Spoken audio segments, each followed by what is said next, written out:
Hi everyone, it's Ken Iverson again in Kent, Washington, USA, just outside of Seattle, Washington. And this is what is this? Is the third segment I guess we're doing this evening.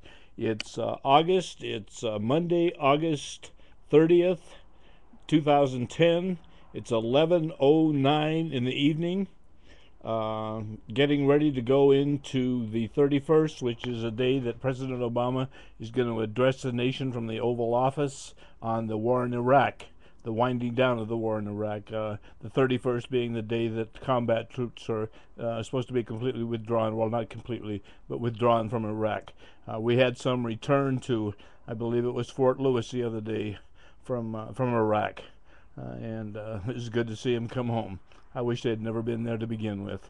Um, anyway, we were discussing what happens now in Iraq, and we were talking about the Taliban and how. Anyway, I think that we have not learned the lessons from, and I mentioned them: Alexander the Great, Genghis Khan, the British, the Soviets, and now the Americans. And I believe that if you do not know your history, or you do not study your history, you do not learn the lessons from your history, you're doomed to repeat it. I'm not the first one to say that. Many people have said that. But I'm an historian by training. When I went to Stanford, I majored in history. I majored in African history. I took a lot of courses on African history and political science and economics. And also I took American history. I took an extensive course on the Great Depression, which we studied the policies of Franklin Roosevelt. And that's particularly germane at this time as we're in the Great Recession now. Call it what you want. It has all the earmarks of looking like the 1930s. What got us out of the Great Depression is debatable, but some people think it was World War II. I don't know for sure. We'll never know if World War II hadn't come along, if we would have got out of the Depression. I know that we have two wars now which are contributing to the recession. One of them is going on still in Afghanistan, and it's bankrupting this country. It's bankrupting us monetarily, and it's bankrupting us morally and ethically. We cannot go on in Iraq the way we are, in Afghanistan the way we are now. So let me continue. Let me say I was an anti-war activist during the time of Vietnam. Uh, I went to the first student teach-in at Stanford in, I believe it was 1969, in the fall of 1969. That's sort of when the anti-war activity uh, came into being, and got going really well. And I went to the last demonstration against the war in San Francisco just before the war ended, I believe, in '75, when Nixon and Kissinger decided that they had had enough. And I think that one of the reasons was the American electorate, particularly us young, dirty, rotten, pinko, foul-smelling, long-haired, bead-carrying, commie pinkos, because of us, I think that they got the message, and they knew that this war could not go on. They knew they didn't have the American backing of the American people, and they knew they could not win it. The Viet Cong was winning the war, and people like Walter Cronkite went over there. Walter Cronkite was a very straight reporter. He's one of my heroes. I hope to be able to live as long as Walter Ron Cronkite. He died at 90 just recently, of 92 or 94. I want to live to be 92 or 94 like Walter Cronkite, because he was one of my heroes. He came back from Vietnam and said we cannot win this war, and he changed his tune on the war in Vietnam, and that was one of the turning points that ended the war, when Nixon and Kissinger finally ended the war. So I was a Vietnam activist. I went to rallies at Berkeley, and there was Jerry Rubin, and there was Mario Savio from the free speech movement. The last I heard of Mario Savio, he was tending bar in Berkeley someplace. Jerry Rubin, who was an anti-war activist. I won't say anything ill of you, Jerry, but I hear you became a Wall Street broker or something. I don't. You know what repute Wall Street people are held in these days. So I hope you're doing well, Jerry. I remember being in the same apartment building with you on one Saturday afternoon in Berkeley. I can't remember the year now, but it must have been I don't know, 66 or 67, something like that, or maybe it was 68, 69. I don't remember, but I do remember you. So anyway, good luck to you. Uh, let's discuss the war in Afghanistan. I believe right now is the time to negotiate. I believe at some point we're going to have to negotiate with the Taliban before we get out of Afghanistan. There's no way around it because they are a force and they will continue to be a force. Uh, I believe that right now the Taliban is vulnerable.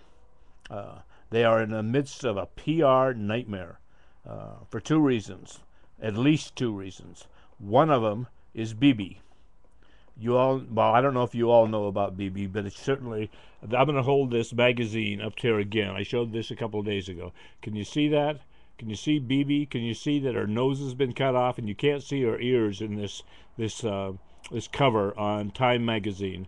But her ears have been cut off. Her nose and her ears were cut off by her Taliban husband, who, at the behest of the Taliban leader that he consulted, wanted to punish Bibi for God knows what, for being, oh, I don't know, she was being disobedient or something. She's fairly young. She's only 17 or 18. And right now, Bibi is in Sherman Oaks, California, having a year's worth of reconstructive surgery on her nose and her ears because she's disfigured. You can see in the picture. And it must be terrible for this young woman, the country she loves, to have this done by her husband. And being in a strange land now, I don't know how much English she speaks, but Diane Sawyer has reported on Bibi right along. And I say good for you, Diane.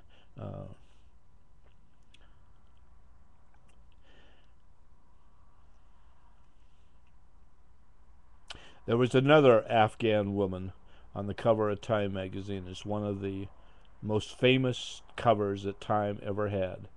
And I don't remember the woman's name. They went back many years later and they found this woman. But this woman had haunting eyes, and she was a refugee at that time, I believe. And Bibi, my heart bleeds for you, sweetheart.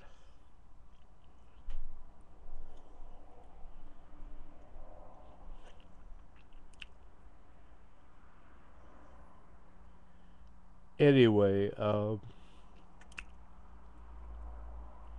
would like to take you in my arms and hold you and tell you everything's going to be all right. I don't know whether it will be or not. I can't guarantee that, but I'd like to say that to you, Bibi. The other PR nightmare that the Taliban has right now is the murder, the killing of the medical workers, the 10 of them in northern Afghanistan here, a week and a half ago. There were 6 Americans amongst those, and there's a couple British, I think, and I don't know who the other ones were. Anyway, 10 of them were murdered, and reports are that it was by the Taliban. And there are some reports that indicate it may have been just common criminals who did this, but some reports say it's the Taliban. So if it was the Taliban, these are two nightmares that they have right now. The public opinion is not on the side of the Taliban. They're vulnerable. And this is the time to negotiate, President Obama. This is the time to negotiate. And you're not too happy. I know that reports are you're not too happy with the Karzai government. And this is the time to negotiate with the Taliban right now. They're vulnerable, and you're not happy with Karzai. So negotiate. Call a truce. Stop the war. Stop the killing. Stop the drones. Negotiate right now. This is the time.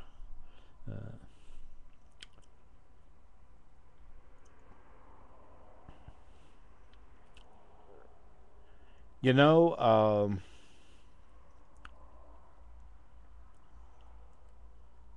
I'm older. I'm older. I'm going to address this to President Obama right now in case he watches this at some time. I'm older. You're 49, President Obama. You turned 49 on August 4th. And you were born in 1961. I was registering blacks to vote in Mississippi when you were 2 years old. So I'm older. It's just an accident. I mean, I could have been born at any time, I suppose, or been an entirely different person. I happened to be born in the middle of World War II, about halfway through that war. And my father was in the Navy, and my stepfather later on was in the Army, and both veterans of World War II.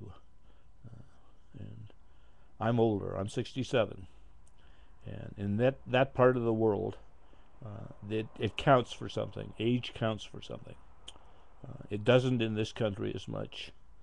This is a youth-oriented culture, and it's no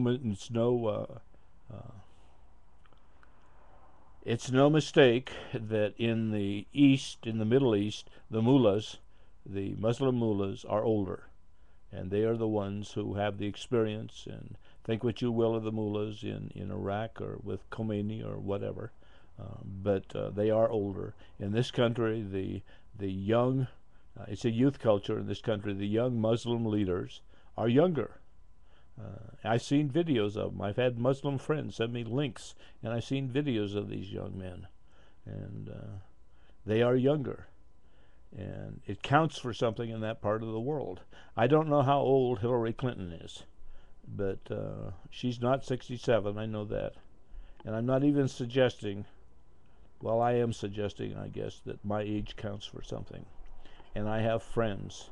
I have over 2,000 emails in my inbox now, mostly from Muslim people all over the world. And this is all since since July 18th, when I made my posts on the doomsday scenario that I keep talking about. I have credibility, and I don't go around saying that we're going to obliterate Iran. I don't go around getting pushed out of shape because I'm a woman, and I think that I've been insulted as a woman when I think that the reporter has asked to hear from President Clinton, from Bill Clinton. I don't have that problem because I'm not a woman. I don't know. She was probably tired that day. This was in Africa, as I recall. She was probably tired, and I'm going to say something now that will probably make me unpopular. But Hillary Clinton, you've got to learn to keep your mouth shut. We're going to have to negotiate with the Taliban someplace down the road.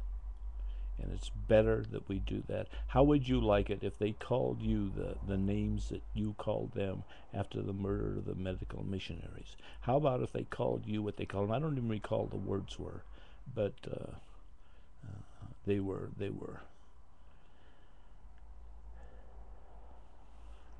How would you feel if they called you those things that you called them when the drones fly over Afghanistan?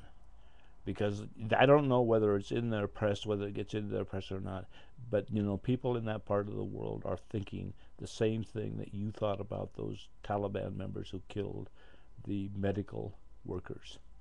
When the drones fly over Afghanistan, we have no friends. We have no friends in that part of the world. So, how are we doing on time here? We're coming up on 13:38. Okay. I showed you Bibi. I think I showed you Bibi. I'll hold it up again. This is Bibi. You can see her nose. You can't see her ears, but her nose has been cut off and her ears have been cut off. And that was at the behest of the Taliban leader. Her husband did that, the Taliban leader. And we're getting here. I received an email after I make my doomsday Armageddon scenario on July 18th. I received an email on Facebook from Mohammad Ishfaq Bhat, and I'm going to talk about that in the next segment. This may be another all-nighter for me, but time is running out here. We're getting close to it. But Ishfaq Bhat, I'll start the next segment. He sent me an email, and I'll read that to you at the beginning of the next segment. In the meantime, it's 14:34:35, and we're just about out of time. So let me wrap it up here and say that it's Ken Iverson in Kent, Washington, USA, near Seattle. And this could be an all-nighter. So this could be another all-nighter, and I'm up for it. I really am.